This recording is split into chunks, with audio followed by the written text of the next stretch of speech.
Deathless titans placed upon the face of the earth 3 generations of men. The first of them being men of gold. Becoming too close to gods themselves, Cronus ended their time on earth with an eternal sleep. A second generation came to be, the men of silver. Unwilling to serve the titans and make sacrifices upon the holy altars, as all men shall do, they were condemned to dwell under the earth for all eternity. Finally, a third generation, the men of bronze, a brazen race, sprung from the ash tree. Terrible and strong are they.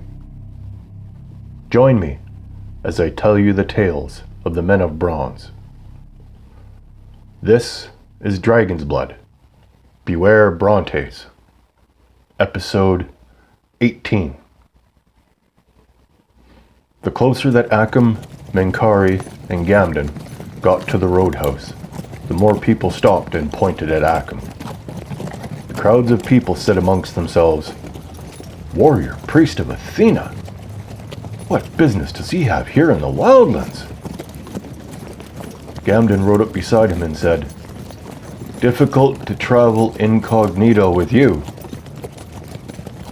I'm proud of my service to Athena. Never will I conceal who I am."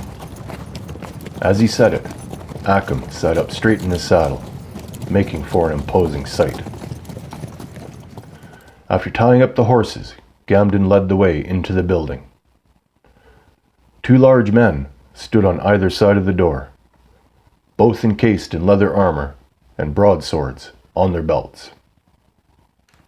The original part of the roadhouse still stood, and as the years passed, more and more rooms were added to cope with the increase in travelers.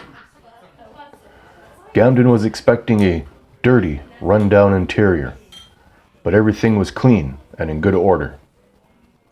The proprietor heard the front door open and came out of the back room, middle-aged with gray hair, matching his fading clothes. "Welcome, weary travelers. Welcome." Startled by the sight of Acum in his green armor, he cleared his throat. "I don't want any trouble, priest. I run a clean establishment. Don't need you sticking your nose where it's not wanted." He wagged his finger in Acum's face. "I know you don't go looking for trouble, but trouble always seems to find you priests. My business lies up the road away from here." Acum held up his right hand. "I swear on my honor, no trouble." The owner looked at him sideways, nodded his head and replied, "If anything, when you priests say a thing is true, it is. You are welcome in my refuge." He turned and walked toward the main counter and motioned for them to follow. The other people in the room stopped what they were doing and whispered amongst themselves. Gamden could feel every eye in the room on them. "How many in your party?" "There are 4 of us," answered Gamden. At the counter, the owner picked out the room key, turned and counted out loud. 1, 2, 3. "Where's the 4th?" "He stopped at one of the farms and bought a pig for our supper tonight," responded Gamden. "A whole pig? Just for the 4 of you?" Menkari laughed softly as he said, "When our friend eats, we are lucky to have any leftovers. You know, I serve food here, but no alcohol. This is a dry establishment," chided the owner as he led them down the hall to their room.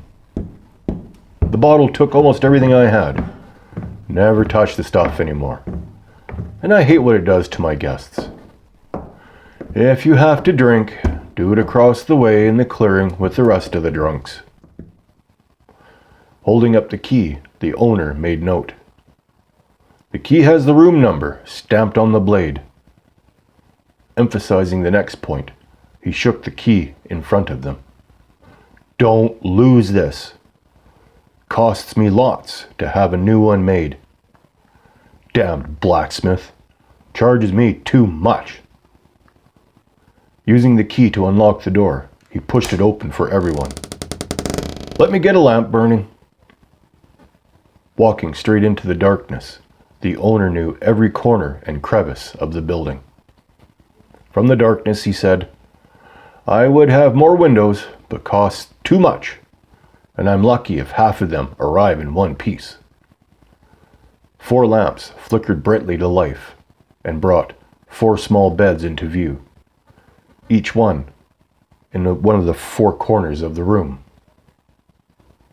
The round table in the center of everything held the lamps, with 4 chairs to accompany it. The room was clean and in good order, just like the old main building. Clean sheets, clean floors, clean chamber pots, the proprietor pointed out. Can't ask for better. Now, I usually ask for payment in the morning, but I've had lots of young men run out on their tabs of late. That's no problem, said Gamden as he reached into his coin purse hanging from his neck. What do we owe you for the night? 4 men, 4 beds. The owner added up the bill in his head, then continued. I figure 4 gold pieces. Lots to clean up after a party of 4. Hired staff cost me to keep this place clean. And those armed guards on patrol aren't cheap either. Gamden pulled out a small diamond and countered. I offer this, and in return, I want hot baths for us all, hot shaves from the same person that keeps your face so smooth, hot breakfast in the morning, and an extra mattress. Extra mattress? What you need a mattress for? The 4th person in our party is very tall. Gamden raised his hands well above his head to make his point. Only half of him will fit on the bed, so he's going to have to sleep on the floor. Looking only at the gem, the proprietor whistled out loud, then said, That's mighty tempting. After contemplating his quandary for a moment, Deal, slapping his hand into Gamden's for a hearty handshake. He took the jewel, sealing the agreement. I'll get my prettiest barmaid to see to your needs. With that, the owner was out the door and shouting orders to the staff. Very impressive, Gamden. Ackham nodded in approval and slapped him on the back. You negotiated that deal perfectly. Couldn't have done better myself. Smiling ear to ear, Gamden answered, I appreciate that. Now, why don't you and me go get our saddlebags and bring them in for the night? If you 2 don't mind, I'm going to lay down for a while. As he said it, Menkari was already climbing into bed. Wake me when our sup is ready. After the bags were safely stored in their room, Gamden and Ackham went back outside to take the horses to the nearby stables. Gamden asked, Why is this the only roadhouse on the entire way to Azerta? They call this the Wildlands for a reason, Ackham responded. There is no law out here. Too dangerous to try and homestead. Bandits and armies for hire wander about, ready to take life without hesitation. Then how does this place even exist? Ackham shrugged his shoulders as he continued. By the looks of this place, it has been in operation for quite some time. I guess it has become a safe haven of sorts, and the armed guards walking their rounds seem to help a lot. As he said that, 4 hired men walked past, making note of them. With all their chores done, they went to find Sunisret. Following a hunch, Gamden went across the way into the clearing where the wine was flowing freely. Fire burning hot and the pig on a spit already half cooked. They found him halfway through his first bottle. "How much longer till supper?" asked Gamden as they approached. "Not too long now. You know, this wine ain't too bad at all." Sunisret gulped down the last of the bottle, belched, then continued. "Not too bad at all. Did you get us a room? I can't wait for a warm, comfortable bed."